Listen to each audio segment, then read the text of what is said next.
महाराज म्हणतात की साधूचा वेश धारण केला तर तो साधू होत नाही. मग काय म्हणतात बघूया.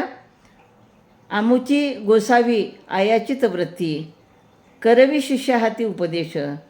दगडाची नावं आधीच ते जड, ते काय दगड तरू जाणे. तुका म्हणे वेश विटंबिला त्याने, सोंग संपादनी करीती परी. तर कित्येक गुरु आपल्या शिष्याकडून लोकांना उपदेश करतात की आमच्या गुरुची आयाचीच वृत्ती आहे, ते कोणाजवळ काहीच मागत नाहीत, मात्र कोणी काही आणून दिले तर ते स्वीकारतात.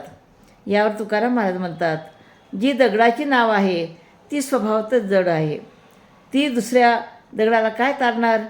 नुसता साधूचा वेश धारण केला तरी ते साधू होत नाहीत. साधू विषयाची त्यांनी विटंबनाच केली आहे असे समजावे. म्हणजे गुरु कसा असायला पाहिजे आणि गुरुचं महत्त्व या अभंगातनं सांगितलेलं आहे. रामकृष्ण हरी.